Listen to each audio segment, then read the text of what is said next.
Heading लगाइए बच्चों, molar volume. Molar से कुछ याद आ रहा है? मोलर जैसा कुछ याद आ रहा है?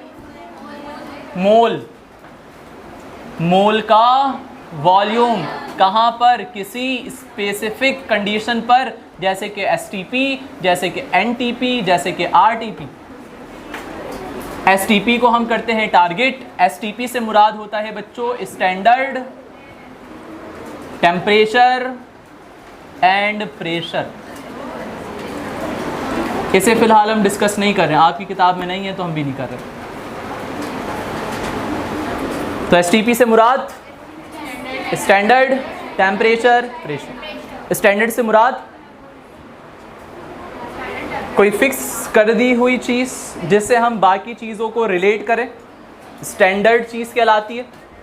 ठीक है, तो स्टैंडर्ड टेम्परेचर कितना होता है बच्चों? 0 डिग्री सेल्सियस, या फिर जो कि बराबर होता है 273 केल्विन, जो कि बराबर होता है 32 डिग्री फ़ारेनहाइट के। ये तीनों वैल्यूज स्टैंडर्ड टेम्परेचर कहलाती हैं, बट इन डिफरेंट यूनिट्स। अगर आपसे पूछूं डिग्री सेल्सियस में स्टैंडर्ड टेम्परेचर क्या है, तो 0। केल्विन स्केल में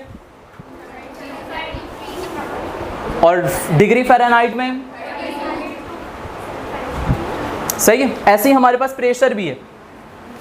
स्टैंडर्ड प्रेशर 1 एटमॉस्फेयर, एटीएम से मुराद एटमॉस्फेयर, जो कि बराबर होता है 760 टॉर के, जो कि बराबर होता है 760 mm ऑफ Hg के, जो कि बराबर होता है 76 सेंटीमीटर ऑफ Hg के, जो कि बराबर होता है 14.7 psi के, जो कि बराबर होता है 101300 न्यूटन पर मीटर स्क्वायर के, जो कि पास्कल के भी बराबर होता है, और यही बराबर होता है 1.13 बार्स के। हो गया? अच्छा, समझना इसमें कुछ भी नहीं है ये कि आपको पता है 1 किलो में कितने ग्राम होते हैं? 1 किलो में कितने ग्राम है? 1000 ग्राम। ऐसे ही एक एटीएम में कितने टॉर हैं? 760। समझ लो, एक एटीएम में कितने एमएम ऑफ Hg हैं? एक एटीएम में कितने सेंटीमीटर ऑफ Hg हैं? एक एटीएम के अंदर कितने PSI हैं? बात समझ आ रही है? तो क्या है भाई, ये यूनिट कन्वर्जन कह लो। जैसे कि सिंपल यही कि 1 किलो में कितने ग्राम है? 1000। ऐसे ही एक एटीएम में कितने टॉर हैं? 760। आपके काम का इसमें कुछ भी नहीं है सिवाय ये मैं वो चीज़ें लिख दे रहा हूँ, बस आपके जहन में आ जाए कि ऐसा भी कुछ होता है। कहीं पर देखकर चौंक मत जाना कि भाई ये क्या हो गया। इसलिए बता रहा हूँ कि थोड़ी बहुत आप भी इस पर नज़र डाल लो। ये आपके काम की नहीं थी, मैंने कहा नहीं याद रखो, यहाँ से आप इसे और इसे याद रखो, काम चल जाएगा। ठीक है, इन 3 को याद रखो, आपका काम चल जाएगा। बाकी याद रखो ना रखो, फिलहाल आप काम चलेगा। तो स्टैंडर्ड टेम्परेचर समझ आई बात? स्टैंडर्ड प्रेशर बात समझ आ गई? ये जो प्रेशर है, ये जो स्टैंडर्ड टेम्परेचर और प्रेशर है, ये मेजर किया जाता है सी लेवल पर, क्योंकि ऑल्टीट्यूड पर जाने से, ज़मीन से दूर जाने पर प्रेशर भी चेंज होता है और टेम्परेचर भी चेंज होता है। ऐसा ही है? कैसे पता है ऐसा ही है? अच्छा, मैंने बताया, ओके फिर ठीक है, मैंने बताया तो फिर ठीक है। तो जितना ज़्यादा हम हाइट पर जाएंगे प्रेशर उतना ही कम हो जाएगा। अक्सर सुना होगा माउंटेन क्लाइंबर्स जो होते हैं, ठीक है, वो अपने साथ ऑक्सीजन की किट लेकर जाते हैं, और अगर बहुत ज़्यादा ऊपर नहीं जाना है, कोई माउंट एवरेस्ट या K2 नहीं चढ़ना है, तो अपने साथ वो प्याज रखा करते हैं, ठीक है, जिससे ऊपर जाने पर प्रेशर कम होता है। प्रेशर कम होने से मुराद ऊपर गैसेस कम होती हैं। गैसेस कम है तो सांस कैसे लोगे भाई? ठीक है, तो इसलिए वो ऐसी चीज़ों का इस्तेमाल करते हैं। Pascal, PASCAL। तो ये स्टैंडर्ड वैल्यूज़ है। अब सवाल ही कि इस स्टैंडर्ड वैल्यू का करना क्या है भाई, ये भी समझ लो। मैं किसी गैस को कंटेन कर रहा हूं, मैं क्या कर रहा हूं बच्चों, किसी गैस को कंटेन कर रहा हूं। कितनी मिकदार, 1 मोल। कितनी मिकदार, 1 मोल। और इस 1 मोल गैस, जो कि मिसाल के तौर पर मैंने कार्बन डाइऑक्साइड ले रखी है, इसके कंटेनर का प्रेशर कितना है, 1 atm, और इस कंटेनर का टेम्परेचर कितना है, 0 डिग्री सेल्सियस। तो मैं कहूंगा कि कार्बन डाइऑक्साइड कहां पर है, STP पर है। ये बात समझ आ रही है, बात समझ आ रही है या नहीं, कि अगर मैं किसी कंटेनर का टेम्परेचर 0 डिग्री रखूं और उसका प्रेशर कितना हो, 1 atm, मैं कहूंगा कि ये कंटेनर स्टैंडर्ड टेम्परेचर और प्रेशर पर, मतलब STP पर है। बात समझ आ रही है। जब भी कभी आप किसी भी गैस के 1 मोल का वॉल्यूम निकालोगे, वॉल्यूम कैलकुलेट करोगे, कहां पर, कहां पर, STP पर, तो उसका वॉल्यूम कितना होगा, 22.4 dm क्यूब, मतलब डेसीमीटर क्यूब। क्या कह रहा हूं मैं, किसी भी गैस का वॉल्यूम, गैस कितना लूं मैं, 1 मोल। गैस कितना लूं मैं, कार्बन डाइऑक्साइड के 1 मोल में कितने ग्राम होंगे, कार्बन डाइऑक्साइड के 1 मोल में कितने ग्राम होंगे। मोल वाला टॉपिक खोलो जल्दी से, सबसे जवाब चाहिए, शाबाश। 1 मोल कार्बन डाइऑक्साइड में कार्बन डाइऑक्साइड के कितने ग्राम्स होंगे, कार्बन नहीं, कार्बन डाइऑक्साइड, CO2 की बात कर रहा हूं। मोल याद है आपको, MU हटाओ, ग्राम लगाओ। तो कार्बन डाइऑक्साइड का मॉलिक्यूलर मास कितना है बच्चों, 44। कितना है भाई, 44। निकाला था ना आपने, कार्बन का मास 12, ऑक्सीजन का मास 16, 2 ऑक्सीजन के कितने हो गए, 32, 32 + 12 कितने हो गए, 44 AMU। AMU हटाओ, ग्राम लगाओ, 44 ग्राम, तो वो क्या कहलाएगा, 1 मोल। तो अगर मैं आपसे कह रहा हूं कि कार्बन डाइऑक्साइड कितना लिया है मैंने, 1 मोल, इसका मतलब मैंने कार्बन डाइऑक्साइड के कितने ग्राम लिए हैं, 44। बात समझ आई। तो अगर मैं कार्बन डाइऑक्साइड के 44 ग्राम लूं, मतलब 1 मोल लूं, और उस पर कंडीशन कौन सी रखूं, स्टैंडर्ड, तो उसका वॉल्यूम कितना होगा, 22.4। बात समझ आ रही है। मैं कोई और गैस ले लूं, मैं कोई और गैस ले लूं भाई,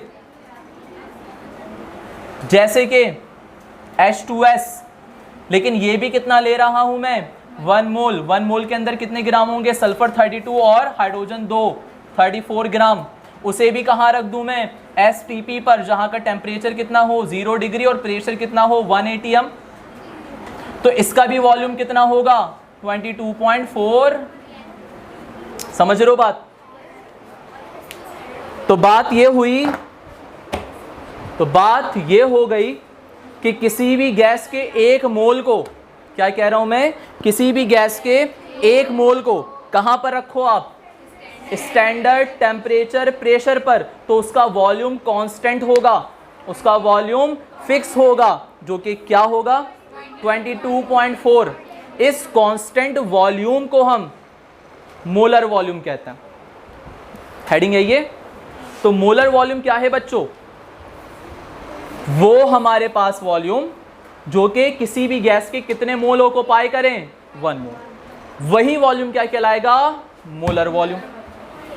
मोलर वॉल्यूम को हमेशा हम स्टैंडर्ड कंडीशन पर मेजर करते हैं, या फिर कोई फिक्स्ड, जैसे कि NTP normal temperature pressure, RTP NTP same है, ठीक, वैल्यूज थोड़ी सी बदल जाती है, लेकिन मैं स्पेसिफिकली बात कर रहा हूं STP की। अगर आप किसी भी गैस के 1 मोल को कहां पर रख दो, STP, उसका वॉल्यूम कितना होगा, 22.4। इसी कांस्टेंट वॉल्यूम को हम क्या कहेंगे, मोलर वॉल्यूम। लेकिन ये कोई पत्थर पे लकीर नहीं है, आप कंडीशन बदलोगे मोलर वॉल्यूम तब्दील हो जाएगा। मिसाल के तौर पर अगर STP पर 22.4 है तो NTP पर 24 हो जाएगा, NTP पर क्या हो जाएगा, 24। बात समझ आ रही है। तो भाई molar volume at STP is 22.4, लेकिन molar volume at NTP is 24। NTP का काम आपसे नहीं है तो एनटीपी पर मैं ज़्यादा जोर नहीं दूंगा, बस आपके लिए मोलर वॉल्यूम क्या है 22.4। अब ज़रा मुझे एक बात तो बताओ, अब ज़रा एक बात तो बताओ, बताओ भाई, कोई भी एक बात बता दो। क्या आज आपके घर बारबेक्यू पार्टी है? क्या बात बता दी, अधूरी बात है, एड्रेस तो बताया ही नहीं।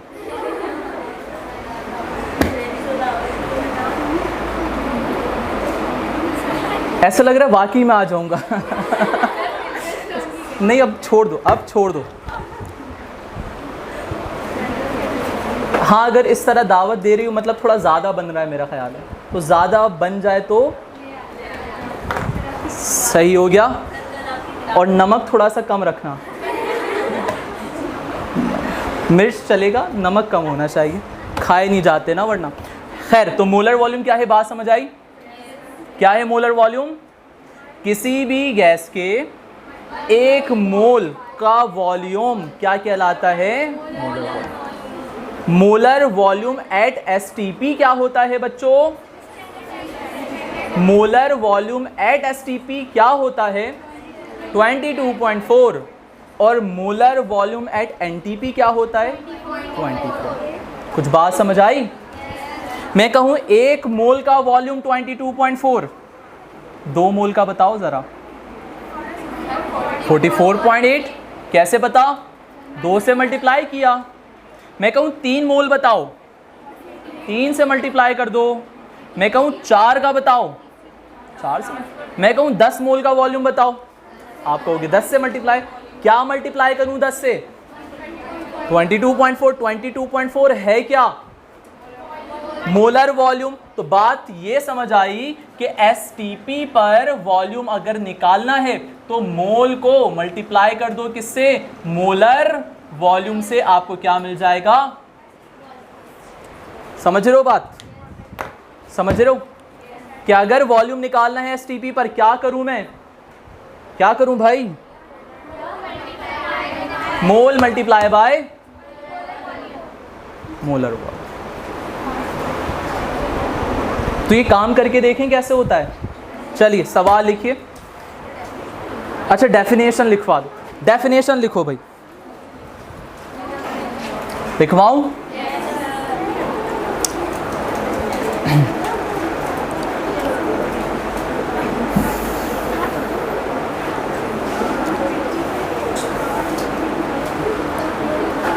देखिए molar volume is, molar volume is a volume of is a volume of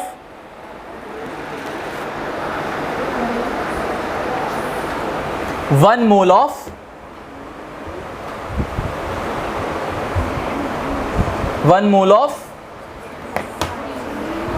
every gas, 1 mole of every gas। अब आगे जो मैं लिखवा रहा हूँ वो स्पेसिफिकली आपके लिए लिखवा रहा हूँ, एसटीपी के लिए लिखवा रहा हूँ, ठीक है? आगे लिख लो। ऑक्युपाइज एट एसटीपी, ऑक्युपाइज आईएस लगा दो, एट एसटीपी। ठीक है, फिर से कह रहा हूं ये बात मैं स्पेसिफिकली आपके लिए कह रहा हूं क्योंकि आपसे एसटीपी से काम लेना है, तो मैंने आगे क्या लिखवा दिया? एसटीपी, ताकि आपके दिमाग में क्लियर रहे कि 1 मोल का वॉल्यूम एसटीपी पर 22.4 है। आगे वैल्यू भी लिख लो, that is I dot E करके, that is 22.4 DM cube. That is मतलब ऐसे 22.4